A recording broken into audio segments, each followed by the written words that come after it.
What is going on, ladies and gentlemen, boys and girls? My name is Gibbo from Simply Casual, and today we're going to be looking at how to make power from food in Feed the Beast Infinity Evolved. So many of you are probably wondering, why do we need to make power from food? We already have reactors and solar panels and water wheels and such. Well, this is quite good because it means that we can have renewable power. We sort of set the farm going and it does everything itself. Plus it's a good mid to end game sort of power source. Probably one of my favourite ones because it's a little bit different. It gives you something to do and it creates a lot of power. So in front of us we have our testing area. So the aim of the game here is we're going to be making beef Wellingtons, as you can see right here. So to make a beef Wellington, it requires dough, mushrooms, spinach leaves, and firm tofu or meat. But because we want to make it a renewable farm, we don't want to have to set up mob farms and animal killers and such. We're going to be using firm tofu because it's nice and easy to make.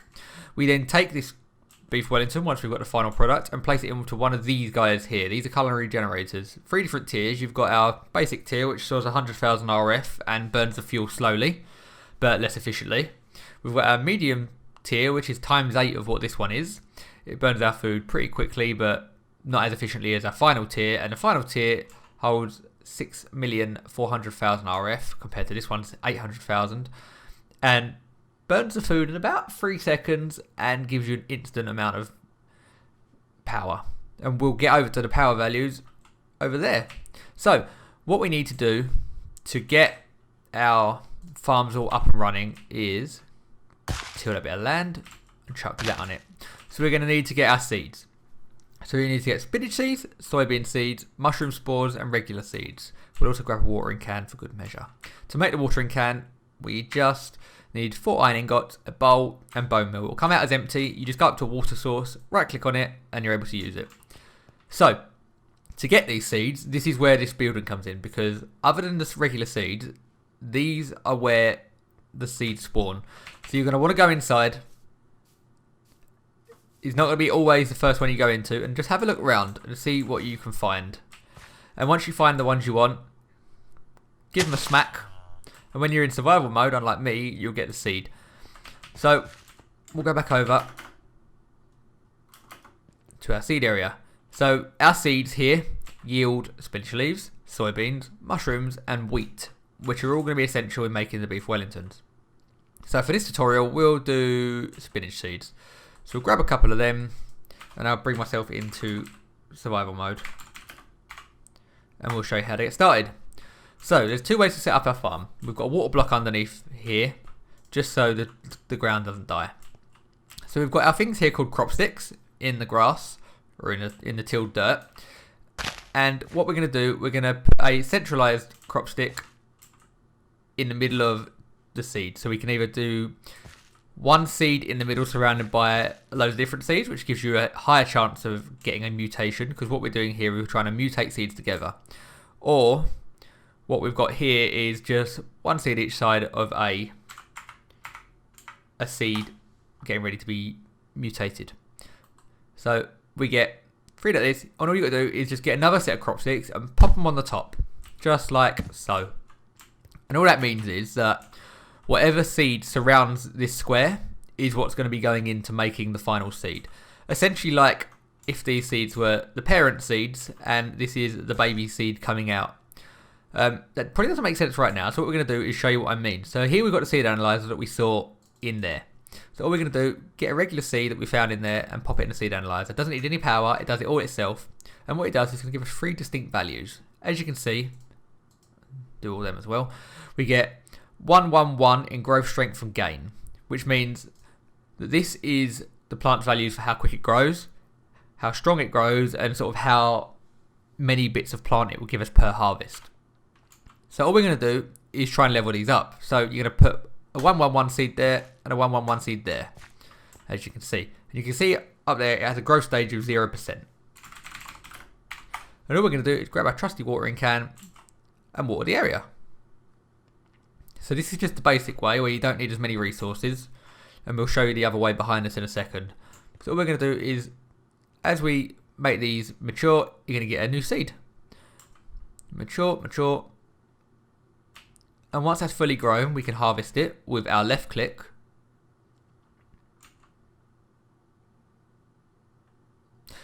in the early stages, it does take quite a while to make the seeds grow. Come on. There we go. Give it a punch and chuck it in the seed analyzer. So as you can see, it's got an unidentified status, which means there is a value for it, but we don't know what it is yet until we put it through there. So we're going to whack it through there and see what it says. Right, so 111 again. So that's the thing to remember. It is not always guaranteed you're going to get a better seed. It takes quite a while. There's been times where I'm sitting on the same level for about 20 minutes. So what we're going to do, try this method now, and put all our 111s round in a circle. Get our watering can, click on the block, and then onto the land, and they're all going to start slowly working. You can walk on these as well, just to try and get an even spread. And we'll see what we get out of this one. So while that's growing, we'll have a little chat. As I said, the aim of the game is to get 10, 10, 10. Because once we're at 10, 10, 10s, we don't need the watering can anymore, and they grow very quickly.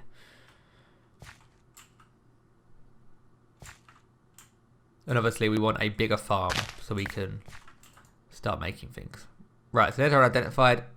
See what it says. There we go. And we've got growth 1, gain 3, strength 2, which is good. So it started to level up. And eventually we're going to keep doing this until we get to 10, 10, 10. So now we've got a leveled up seed. All we're going to do is replace one of the 111s with one of the 132s, I think it was. 132, yep. Pop that back in the middle. Begin watering. And see what we get here. Usually we'd have to get rid of everything around the side, but just for time's sake, I'm just going to see if we can get another quick mutation just from growing that 132. There we go. 212. So now we've got 2 different mutations, which will then eventually, if you then bring them to this free product line, if you want to call it, that should then start to breed them nice and quickly. So that's how we do it. So we're going to keep doing that until we have 10, 10, 10 of everything from spinach, soybean, mushrooms and wheat, or just regular seeds, whatever way you want to look at it. And then we're that bit closer to making our beef Wellington. But now we're getting into a bit where we look at the bits we haven't spoken about, which is the tofu and the dough. So we're going to first look at the tofu. So you get firm tofu by running a soybean, hopefully a 10, 10, 10 soybean, through a presser. So we're going to go back to game mode now because we don't need to be in survival anymore. Because now we can grab this. So we've got our soybean and we've got our presser. Pressers are made by 6 iron ingots and 2 pistons. And all they do is compress the soybean down. Again, doesn't need any power. You compress it down into what we get called silken tofu, which is here. Now this is used to be put back in the presser. So we're putting it through twice. And it will give us, on the left, hopefully our firm tofu. And on the right, soy milk. In this tutorial, I don't have any use for the soy milk. So I just keep that in a chest or I throw it away in the trash can or whatever. But we have our firm tofu. As you can see, we need over here. So now all that's left is dough. One thing I will say is, and I'll show you one of my factories at the end, the one that I made in creative mode, just to show you the potential of what you can make. Usually you can get, let's see if we can do it like this. No. Like so. You can get something like a hopper or a item transport pipe or something like that. Put the soybean in here, it goes straight into here and it sort of automates that process for you so you don't have to do it yourself. Right. Next we're going to be looking at making the dough. So to make dough we need flour, salt, water in a crafting table with a mixing bowl. As you can see down here, mixing bowl is just made by 3 bits of wood and a stick. But we need flour and salt.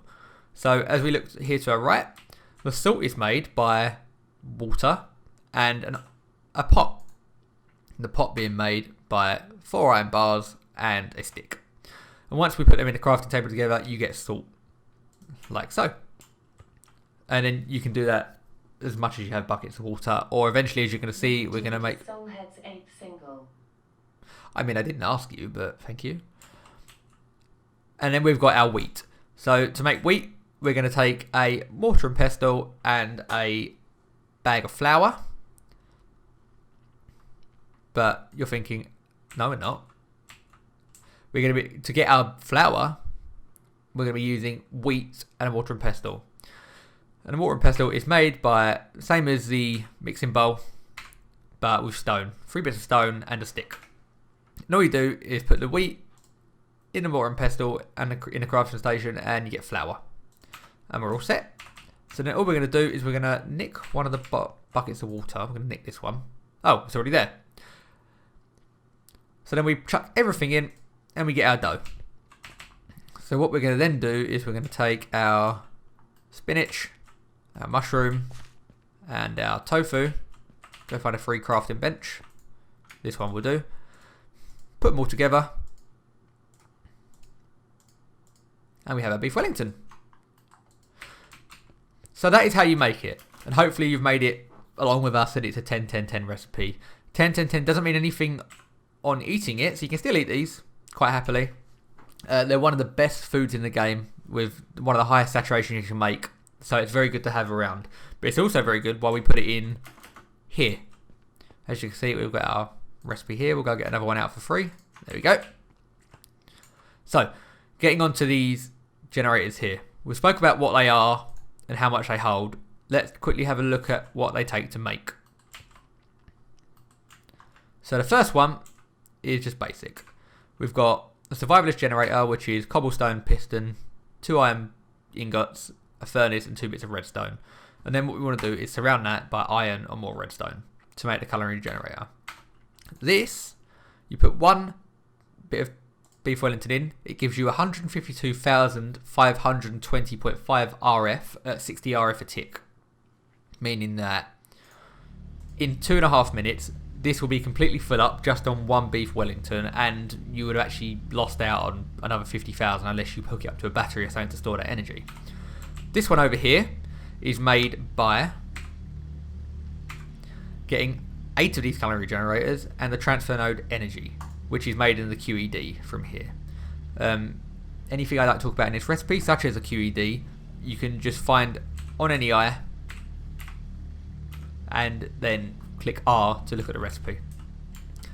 This one holds 800,000, we said earlier, but instead of 2.5 minutes, it only takes 15 seconds to get its 152,000, which is much quicker than this one that's probably still on its way. So 55,000, and this one's already overtaken it. Now this one here takes even more. So again, we're going to need the transfer node, but it's hyper energy this time, which means that we're going to need some bedrockium ingots, which is just compressed cobblestone and a block of diamond, and then these transfer node energy things in a QED. Again, look that up. But we've got 8 of these to get our 64 times generator, and as you can see, it's got on the names 8 times and 64 times. So this means that this is 8 times whatever this produces, and this is 64 times whatever this produces, obviously, because that's how math works. And with this one, it only takes, I believe, 3 seconds? Nope, 2 seconds to get our full 152,500. Which means if we whack a full stack in there, it's going to burn through them quite quickly, but you're going to get a massive, massive amount of power. And that is how we make power with food. Now we want to look at how to automate all this, because we've got our power, it's sitting right in front of us, even if it's just at low level here. That is how we make power with food. Now we want to look at how we completely automate the process to make it so you can always have power whenever you need it. So obviously you're going to need a battery as well, or a capacitor bank, or a draconic generator, or whatever it is you want to use to store power. But we're going to be looking at these 2 things here, and I'll show you my makeshift creation that I'll tell you about in a minute in another world I have. It's all done in creative just to show you, but this is the method I use in my personal playthroughs, which you can probably find me on YouTube or Twitch. So we have 2 things. We have a harvester and a cyclic assembler. So once we make a farm, like here, the harvester goes in front of it and it harvests the crops for you, and where this gets harvested, it just takes them down to there and they regrow and it harvests again. To make this nice and simple to a degree, 2 invar axes, 2 gold gears, 2 bits of plastic, shears, and a redstone reception coil. You're going to need 4 of these to make, obviously, our 4 ingredients. This here is a cyclic assembler. There's different levels. In creative, it only gives you the resident level. But it's made of 2 tin gears, 2 copper gears, another redstone reception coil, a chest, and then the machine frame basic to get the basic version. And what these do is they let you place a recipe in there. Let's get a schematic out. And we'll go get our recipes like so. We're going to go 1, 2, 3, 4. And these are sort of auto crafting machines. You have to power them.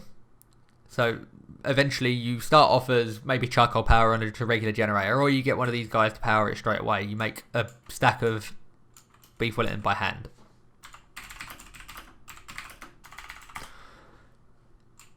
And all we're going to do is we're going to click this little bit here, schematic, and we're going to place our ingredients in the schematic area here, so it knows what it wants to place where. Like so. I'm going to click that, and it's going to give us our beef Wellington. So all we do is take a blank schematic, pop it in there, and click go. And it's going to remember that schematic. So it means once it has power, like so,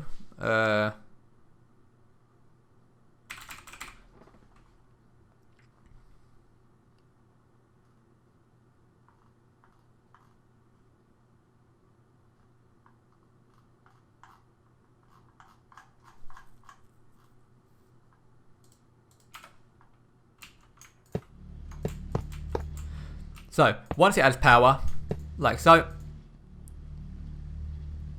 you put all the ingredients in we need. It remembers what the schematic is, and it makes your beef Wellington for you. So then I'm going to go into another world now and show you how we can make this a renewable farm. Okay, so here we are. So here's my farm. It's massive.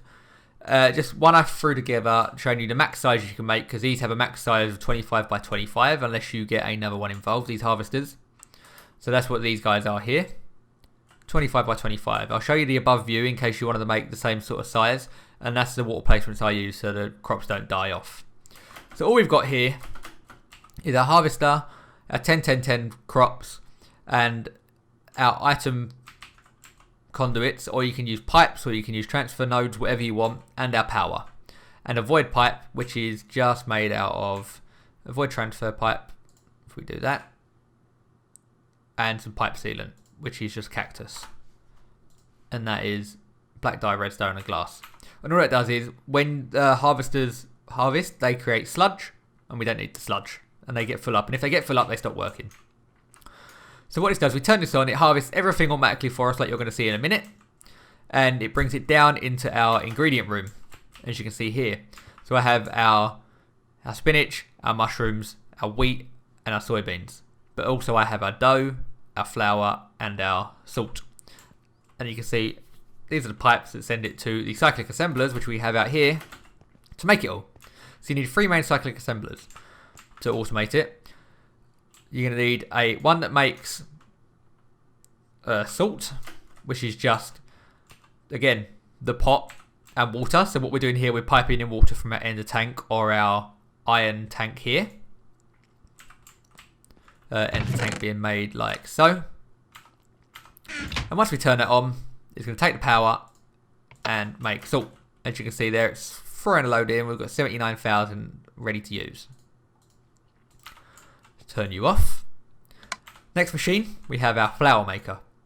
So we have our wheat being pulled from the ingredient room into this machine, run through the mortar and pestle, and turn it on, and it throws our flour into here. Next we have this machine here, which is our dough maker. It has our mixing bowl, our schematic, our salt and our flour, and that's being pulled from these 2 here, as you can see. Once we turn it on, it'll send the dough through there, round into our ingredient room where our dough's sitting. Also being used with water from here, as you can see. This one here is the main daddy. So then we've got those pipes you saw earlier all coming out to make our beef Wellington. So we've got our mushrooms, our spinach, our tofu, and our dough all sitting in here. No water needed for this one. And all we do is turn it on, and you can see all the beef Wellingtons go on down to the generator area there. which is fine. The main issue of this is, as you can see now, you need to make sure you get it right. So you can see it's filling up with the ingredients it needs, and these aren't being used. It takes a long while to get that. That's why I have such an odd order of pipes in here. You can see they're all different lengths and sizes, so they all come in at the same time.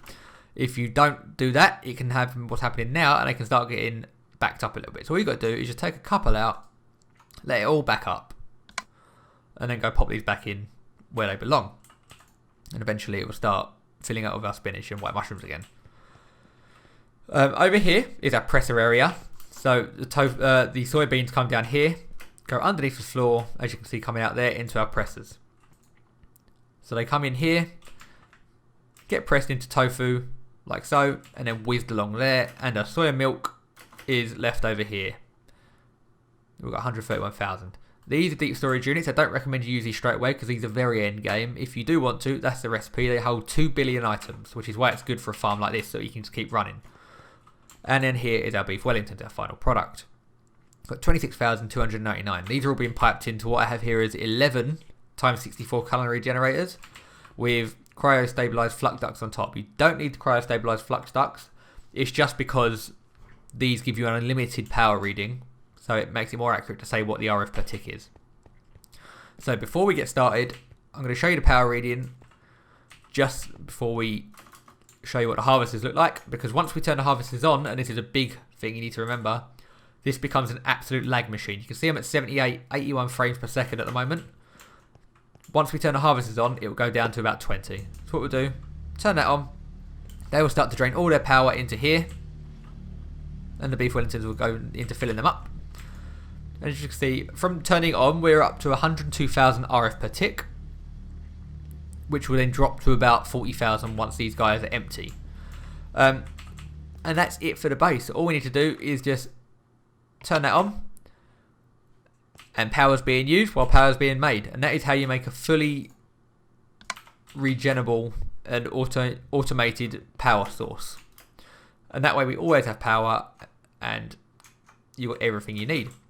The only thing I will show you is we're going to pop them in there, whack that, and you can see the lag starting. So now all of you guys are getting power, and you can see it's harvesting everything for us.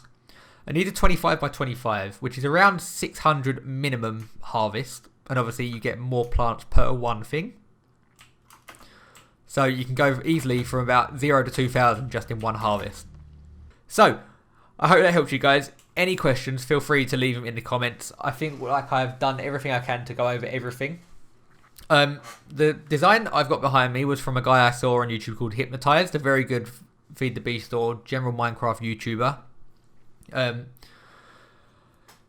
I feel this design is the most efficient one, so I use this. I don't know where he got it from, but when I learnt this, he had to do it over the course of 3 videos and a Let's Play. He hasn't got any actual tutorials on it, so I thought I'd just go ahead and make one because it makes it a little bit easier for everyone to see. So without further ado, thank you for coming by. I hope this helped you. I will answer any questions you need down in the bottom if need be. And yeah, be sure to like, rate, subscribe, all that good stuff. And I will see you guys in the next video. Peace out.